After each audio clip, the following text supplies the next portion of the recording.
Video को like, share, subscribe जरूर करें। भारत की लोकतंत्र की अंधेरी गहराई में जहां संवैधानिक अधिकारों को दमन के हथियारों में घुमाया जाता है, एक कुटिल पैटर्न उजागर होता है।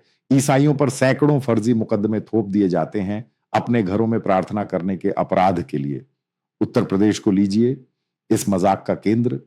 यहां पुलिस बाजरंग दल के उग्रवादियों से मिलीभगत करती है निजी सभाओं पर छापा मारने के लिए। जबरन धर्मांतरण के आरोप गढ़ते हुए कठोर एंटी कन्वर्जन कानूनों के तहत, जो कभी विश्वास को अपराध बनाने के लिए नहीं बने थे, 2024 में ही इवेंजेलिकल फेलोशिप ऑफ इंडिया ने ईसाइयों के खिलाफ हिंसा और भेदभाव की 640 सत्यापित घटनाओं का दस्तावेजीकरण किया, जो 2014 के 148 से 4 गुना बढ़ी, जिसमें 2025 के पहले 7 महीनों में झूठे आरोप और गिरफ्तारियां 116 चौंका देने वाले मामलों तक पहुंच गईं। ये कोई अलग थलग झलकियां नहीं, ये एक व्यवस्थित हमला है। दक्षिणपंथी सतर्कतावादियों द्वारा ईंधन दिया गया, जो घरों पर धावा बोलते हैं, उपासकों को पीटते हैं और निर्दोषों को पुलिस स्टेशनों पर घसीटते हैं आविष्कृत अपराधों के लिए, सभी जबकि अधिकारी खड़े रहते हैं या सक्रिय रूप से भाग लेते हैं। यह असंवैधानिक नाटक हालिया अदालती फैसलों में उबाल पर पहुंच गया, जहां न्यायाधीशों ने आखिरकार इस झांसे को बेनकाब किया। दिसंबर 2025 में इलाहाबाद हाई कोर्ट ने उत्तर प्रदेश के एंटी कन्वर्जन कानून के तहत एक एफआईआर रद्द कर दी। माइमोग्राफ्ट शिकायतों पर तीखा प्रहार किया, जो बाजरंग दल जैसे तीसरे पक्ष के व्यस्तबाजों से गढ़ी हुई आक्रोश की बू आती है। अदालत ने कानून के स्पष्ट दुरुपयोग पर ध्यान दिया, नोट किया कि कैसे यह चरमपंथियों को बिना किसी पीड़ित के दृश्य में आधारहीन दावों को दर्ज करने की शक्ति देता है। इससे पहले अक्टूबर 2025 में भारत के सुप्रीम कोर्ट ने फतेहपुर जिले में कई एफआईआर को कुचल दिया, घोषणा की कि आपराधिक कानून निर्दोष नागरिकों को परेशान करने का साधन नहीं हो सकता। जस्टिस जेड बी पर्दीवाला और मनोज मिश्रा ने प्रक्रियागत षड्यंत्र को उजागर किया। कोई पीड़ित नहीं, कोई सबूत नहीं, बस दक्षिणपंथी सहयोगियों से व्यथित शिकायतें जो सिस्टम को हथियार बनाती हैं।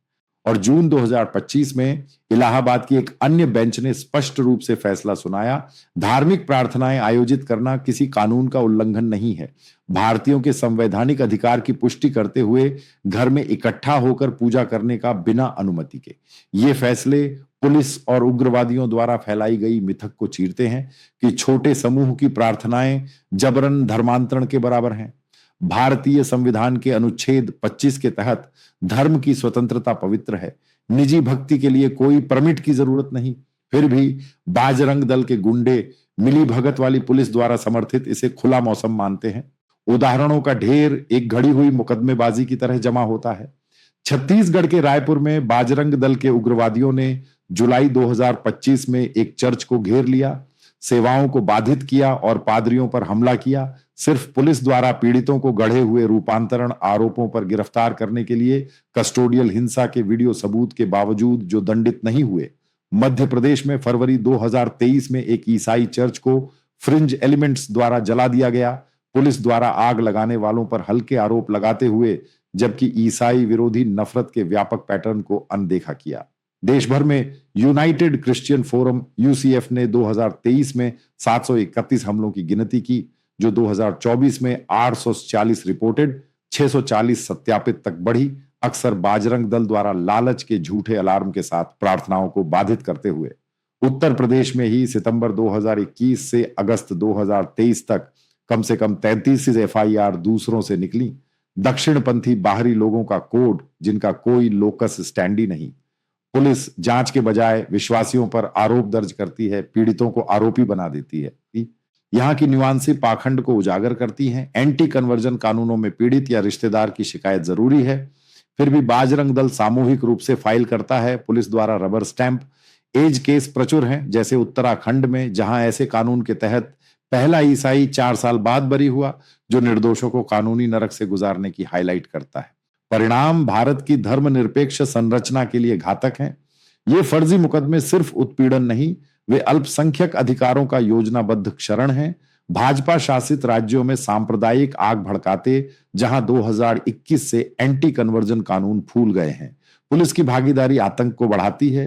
अधिकारी भीड़ की मदद करते हैं, सबूत गढ़ते हैं और ईसाइयों की शिकायतों को अनदेखा करते हैं। जैसे हरियाणा में जहां बाजरंग दल नेता मोनू मनेसर गौ रक्षा से जुड़ा 2023 में गिरफ्तार होने तक अनियंत्रित हिंसा भड़काता रहा।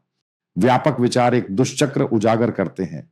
आरएसएस से जुड़े बाजरंग दल जैसे दक्षिणपंथी समूह आर्थिक कमजोरियों का शोषण करते हैं, ईसाइयों पर गरीबों को लुभाने का आरोप लगाते, जबकि अनदेखा करते कि ये मिशन अनुसूचित जातियों और पिछड़े वर्गों को ऊपर उठाते हैं। वास्तव में ईसाई मिशनरी सामाजिक सुधार के दीपक रहे हैं, जाति पदानुक्रम द्वारा अस्वीकृत दलितों और आदिवासियों को शिक्षा प्रदान करते हुए, स्कूलों और कॉलेजों से जीवन बदलते हुए।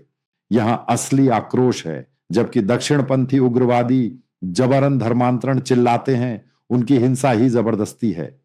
अनुसूचित जातियां और पिछड़े वर्ग हिंदू धर्म के जुए के तहत लंबे समय से दबे ईसाई मिशनों में प्रलोभन नहीं बल्कि सशक्तिकरण पाते हैं। बिहार के पटना में मिशनरी शिक्षा ने दलितों को जाति उत्पीड़न को चुनौती देने में सक्षम बनाया, साक्षरता और सामाजिक गतिशीलता बढ़ाई। देश भर में प्रोटेस्टेंट मिशनों ने ऐतिहासिक रूप से दबे वर्गों को समूह रूपांतरणों 1880-1930 से खींचा, ऊपरी जातियों द्वारा अस्वीकृत शिक्षा से गरिमा प्रदान की। आज दलित ईसाई कभी पहुंच से बाहर संस्थानों से स्नातक होते हैं, गरीबी के चक्र तोड़ते, फिर भी ऊपरी जाति वर्चस्व से इंट्रा चर्च हाशिए पर पड़ते। न्यूआंस इसे जटिल बनाते हैं। सभी रूपांतरण सहज नहीं, कुछ सामाजिक बहिष्कार के बीच वास्तविक आध्यात्मिक खोज से निकलते हैं, लेकिन दक्षिणपंथी कथाएं उन्हें धोखा बताती हैं। पिछड़े वर्गों के लिए परिणाम जीवन बदलने वाले। औपनिवेशिक बिहार में मिशनरी स्कूलों ने अछूतों को शिक्षा पहुंच प्रदान की, सुधारों को जन्म दिया जो आज गूंजते हैं। एज केस पंजाब में 95% ईसाई चूहड़ा अछूतों के वंशज हैं। उनकी उन्नति मिशन शिक्षा से जुड़ी, फिर भी बाजरंग दल उन्हें खतरे बताता है। लेकिन पुलिस और दक्षिणपंथी समूह वे असली अपराधी हैं, न्याय को विकृत करते। कानपुर में जनवरी 2026 में एक केरल पादरी को बाजरंग दल की शिकायत पर जेल में डाला गया। हाउस चर्च चलाने के लिए कोई सबूत नहीं, सिर्फ सतर्कतावादी हिस्टीरिया। दिल्ली में बाजरंग दल ने सांता हैट में ईसाई महिलाओं को परेशान किया। सार्वजनिक स्थानों में रूपांतरण का आरोप लगाते पुलिस की मिलीभगत के साथ। आंकड़े मिलीभगत चिल्लाते हैं। यूसीएफ की 2023 रिपोर्ट में झूठे रूपांतरण दावों पर ईसाइयों के खिलाफ 63 एफआईआर नोट किए। पीड़ितों पर अपराधियों से ज्यादा आरोप, सरकार का इनकार, अतिरंजित हमलों का दावा इस दंड मुक्ति को ईंधन देता। यूएससीआईआरएफ के मुताबिक कई कोणों से यह राज्य प्रायोजित कट्टरता है। आर्थिक दुख पिछड़े वर्गों को कमजोर बनाते हैं, लेकिन मिशन आशा देते हैं, शिक्षा, स्वास्थ्य सेवा, जबकि उग्रवादी नफरत देते हैं। संबंधित विचार, एंटी कन्वर्जन संशोधन जैसे यूपी का 2024 ट्वीक उत्पीड़न को पूर्व व्यापी न्यायोचित ठहराते, एससी फैसलों की अवहेलना करते। वैश्विक परिणाम, भारत की लोकतंत्र छवि ढाती है। एचआरडब्ल्यू अल्पसंख्यक उत्पीड़न का रोना रोते। जवाबदेही के बिना एसआईटी जांच जैसा यूसीएफ मांगता है, ये फर्जी मुकदमे बढ़ेंगे, प्रार्थनाओं को चुप कराते और उन्नति को दबाते। पवित्र पिछड़े वर्ग शिक्षा से उभरते इस फांसीवादी मजाक से बेहतर के हकदार हैं। नफरत की मशीनरी को तोड़ने का समय इससे पहले कि यह भारत की आत्मा के बचे हुए को निगल ले।